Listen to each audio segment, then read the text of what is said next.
This is September 2010. I'm looking at the question in my hand here. September 2010, CT6, question number 11. We have a model there. Let's go through it, right?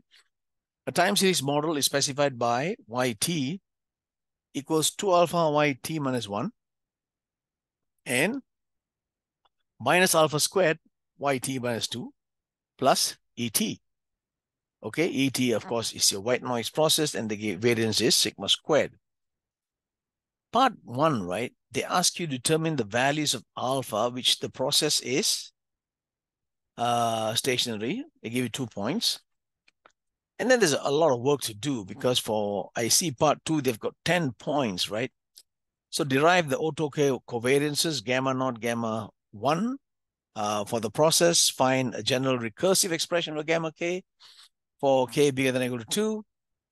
And then they ask you to show that the autocovariance function can be written in the form something. Okay, you can read that slowly. A alpha k and k b alpha k for some values a and b, which you should specify in terms of alpha and sigma squared. Look, looking at this question, and I've seen questions like this before, you just don't get overwhelmed by the algebra, okay?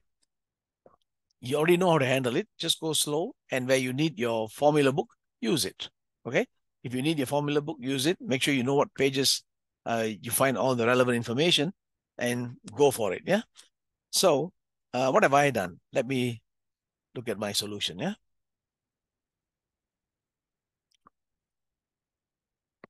Okay, I will write the, to ease the learning process. What was the question?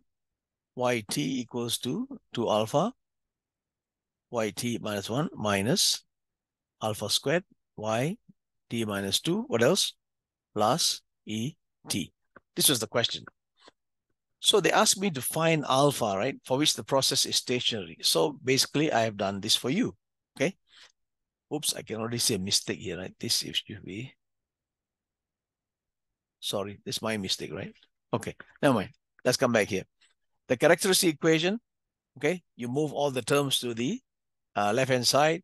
You'll have yt minus 2 alpha, yt minus 1 plus alpha squared, yt minus 2 equals to et. Okay, I've just moved the 2 terms on the right here to the left-hand side. So just be a bit careful, right? So when you do that, you can write your characteristic equation straight away, right? Which is 1 minus 2 alpha lambda plus alpha squared lambda squared, okay? This is 1 minus 2 alpha lambda, okay, plus, okay, plus alpha squared lambda squared. That's, and if you set it to 0, you get your characteristic equation. If you don't set it to 0, they call it in your book the characteristic polynomial. So we need to set it to 0 because we're trying to find the roots of the equation. So I've written it here for you. I've solved it, okay? This is an easy one to solve, and you'll get lambda is 1 over alpha, okay? And remember, our roots, right, must be bigger than 1 in magnitude, right? So we can write 1 over alpha, excuse me, let me write it here. 1 over alpha bigger than 1. So just be a bit careful. I made a mistake here, you know, but this is correct, yeah? This is correct. So in my haste in writing, right? Okay, so remember, they must be bigger than 1 in magnitude. So write this out, and then this answer will follow. Okay? Good. Now that we are done with that, okay, now that we're done with that, I can careful about this, right? Please make the correction in my notes, yeah? Okay. Then they ask you to find the next part, right? Is 10 points, right? Derive the autocovariances for gamma naught and gamma 1 for the process, and find a general recursive expression for gamma k, for k bigger than or equals to 2. So what you can do, folks, you can actually look at my solution, look at the examiner's report, and see how they have done it, okay? And then you can easily follow it though, yeah? So let me just talk through a little bit about this, right? Okay, good. So gamma naught, that's pretty standard, right? We have got a lag of 0, covariance yt with yt. So just rewrite the thing, okay? I repeat, right? This is your yt with itself. So this is yt, okay? And then this one I said, yeah, I'll just borrow this term and put it here, right? We just write this once. Then what do? You take terms two at a time, okay? Take terms two at a time. I think I've said it many times already. So which means take, okay? Take this and this, then take this and so on. When you do that, you'll get 2 alpha gamma 1, okay? Look at this. This is t minus 1 and this is t, right? So t minus 1 is 1. So I have 2 alpha gamma 1 minus alpha squared gamma 2, okay? When you take this and this, and then we have got covariance of ET with YT because I'm taking, okay, this one here and this one here, correct? So let me just erase that, okay? I'm taking this and this. So I have done it here in detail for you. Covariance of ET, comma YT. This is ET, okay? And this is your YT. So if you do that, you take two terms at a time, and you'll get covariance of ET, and that is sigma squared. So now we can clean that, okay?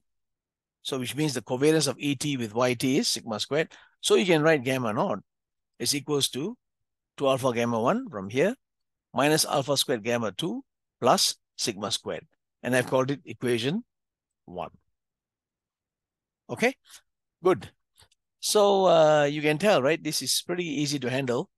The only difficulty that we find that our students face when they do the IFoA exams is because sometimes these questions can be a bit long. Okay, so can be a bit long because you have so much working, right? So now that we have done red, okay, we have got equation number 1. Then you can set up equation number 2 on your own, right? Gamma 1 is covariance. Okay, go slow, right? Go slow. So you can set this up, gamma 1. So I have yt and yt minus 1. So set it up and you will get this one here. Okay, I have 2 alpha gamma naught minus alpha squared gamma 1, equation 2. And then I've set up gamma 2, which is covariance of yt with yt minus 2. Do the same thing, yeah? Nothing difficult. You'll get this, which is equation 3. And then I have gamma 3. Just repeating the process, and you'll get equation number 4. So before we move on, right, look at the last line they've written, right? Okay, keep an eye on these things. Keep an eye on the pattern, right, of the, because they've asked me to write a recursion, right? A recursive expression. So let's look at this, yeah? So we've got gamma naught, and then that's equation 1, right? Gamma naught is on the left-hand side, equation 1. And then we have gamma 1, which is on the left for equation 2. I'm not cluttering up the thing, right? So you can see where I'm at which line I'm referring to. Equation number 2, that's for gamma 1. Equation number 3 is for gamma 2. And equation number 4, we have gamma 3 on the left. So if you look at it, the general recursive expression is gamma k, 2 alpha, gamma k minus 1, minus alpha squared, gamma k minus 2. Okay? So keep an eye on this, right? Just look at all these things. Look at equation 1, equation 2, equation 3, equation 4. Okay? Not hard, right? Then look at the left-hand side, and then you can arrive at this. Okay? Gamma k equals to 2 alpha, gamma k minus 1, minus alpha squared, gamma k minus 2. Okay? But we're not done yet, though. Okay? There's a lot of things to do on this problem, right? So I'll keep my script in front of me, and then I'll tell you about what else, right? Let's go. Okay?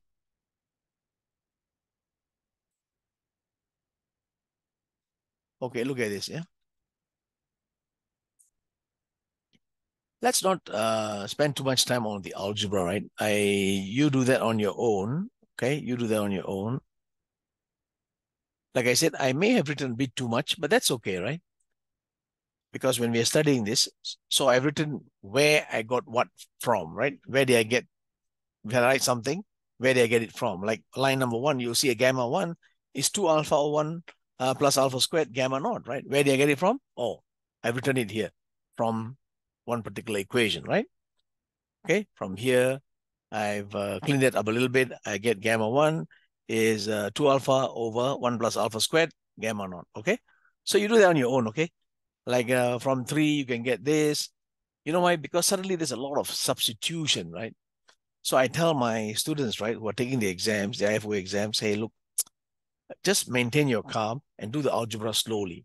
Remember, recently, right, or in recent times, it's all on the computer, right? The exams are all computer based, so you need to type this out on Word. So you must be very, very careful about these things, right? It can be a bit exhausting typing these things out on Word, okay, and take some time. So you can see, I prefer to do it by hand, right? Because I'm very fast at these things. So, okay. So you can do these things on your own. From 3, get this, okay? Gamma 2 is this. So, okay, plug this in, clean this up a little bit, do the algebra. So this one you can get, gamma 1. So gamma 2, just take the equation number 3, plug everything in carefully, and you'll get this. See, so a bit of working, right? And then uh, you can, I think I don't have to go on and on about this because they are basically pause the video, right? And then go through the algebra on your own, right? Okay. What are the things they wanted in this question? That they wanted you to derive the autocovariance gamma naught. Okay. Gamma 1 for this process. Okay, fine. Um, let me just clear this. In fact, we're almost done with that part, right? You can see, right? You it's we have got from for 1, right? Gamma naught is this. Okay, we're just plugging in, right? Remember in equation number 1, right? On the left hand side, we had gamma naught is 2 alpha gamma 1 minus alpha squared gamma 2 plus sigma squared. So on the previous page, I gave you equation number 1 with gamma naught on the left. So we have to go and plug all these things in, right? Folks, just be a bit careful. Plug all these things in, clean up the algebra, and then end up with what they wanted in the question, gamma naught. So that's the reason, right? Why you find this thing here, they give you 10 points. So it's quite a bit of work. Do the algebra slowly and get your answers, okay? Compare this with the examiner's report when you have the time, and maybe you can, absorb some of what they have done as well, and then try and write a better solution. This is my solution, which I wrote sitting at my table. Okay. Okay. So now that also one more thing, right? Before I leave this, remember, you have to answer the question, right? Because they said they want gamma naught, they want gamma 1. So uh, let me just move this up. Okay. I've completed the thing. Okay. Gamma 1 is this. Okay. Okay. From here, just take whatever you found here, right? Whatever you found here, just plug it inside here. Okay. Plug it inside here. This was the top line on this page. Okay. This is the top line on this page. So since I already have my gamma naught here, okay, and then I'm just going to bring this back inside here, plug it in, and you get your answers. So, not so bad. What is bad about this is, folks, you see, the mathematics itself is not complicated. It's just a lot of work to do, right? Some algebra and not some, quite some algebra.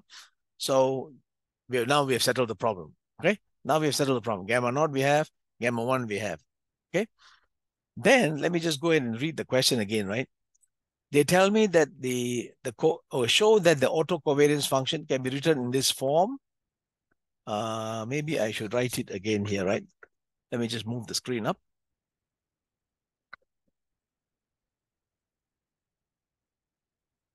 Okay. Okay, good. So,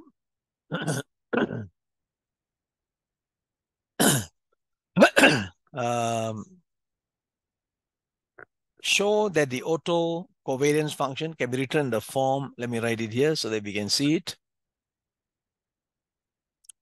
Gamma k equals.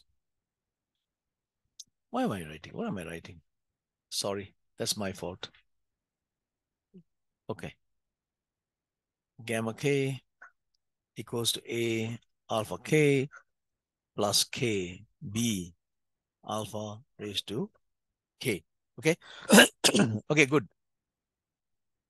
So, folks, they say that show that the autocovariance function can be written in this form, and then you're supposed to specify in terms of the, you're supposed, okay, for some values A and B, I'm reading the question, right? Which you should specify in terms of alpha and sigma squared. Okay, so we have, okay. If you look at page 5, the previous page at the bottom, you will see this. Maybe I should just use my eraser here. Anything here I need to erase? No, okay. Okay, where do you get this from? The previous page, right? At the bottom, you'll see gamma k minus 2 alpha gamma k minus 1 plus alpha squared gamma k minus 2.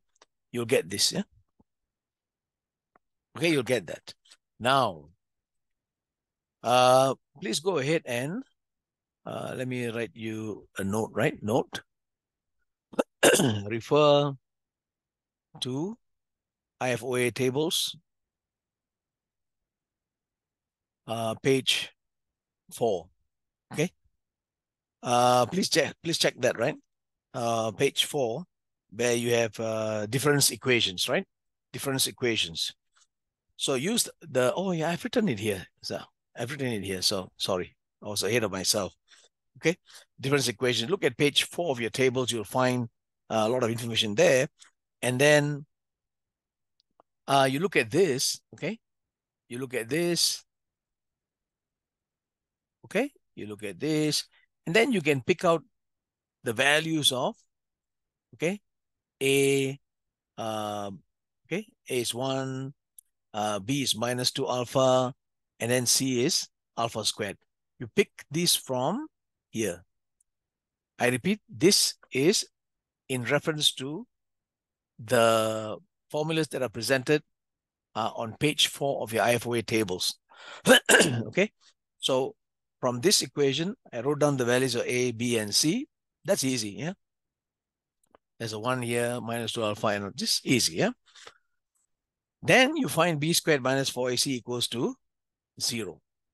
Okay, B squared is 4 alpha squared. 4AC is 4 alpha squared. So B squared minus 4AC is 0. Listen, if these things sound a bit strange, just open up your tables. You'll see it all there. Okay, so we can write gamma k equals to A plus BK in brackets, and this is lambda to the power of k. Okay, where lambda is the root of this thing here. So, folks, a few things. This part here is based heavily on your page 4. So look at it, do it once, spend a little bit of time when you do it the first time, and then make some notes, right, that you will need, so that next time you see this, you can hammer it straight away, right? So this one here, I've got lambda gamma k is A plus BK in brackets and lambda to the power of k, yeah, from this one. They asked me to show, right? Okay. So again, right, they ask you to show it can be written in this form. So we need to do a little bit of work, right? Okay, a little bit of work. So, so in doing that, right, let me erase, right, because it's important. I have said this to my classes a few times, okay, because they get worried about this because they haven't seen difference equations and stuff like that in the undergraduate days. So we come back here, right? Take this, okay, then write down the value of A, B, and C. And then we're looking at this condition here, B squared minus 4 is equal to 0. And we can write this straight away. Okay. Once you've done that, take a breather. And then realize that lambda here is the root of this equation. Okay? This equation, as you can tell, right? This equation. Lambda squared minus 2 alpha lambda plus alpha squared equal to 0. I told you where to find it on that page. This equation, right, this quadratic is easy to solve. This is a lambda minus alpha whole thing squared. So you know lambda is alpha. And you can write down your answer straight away.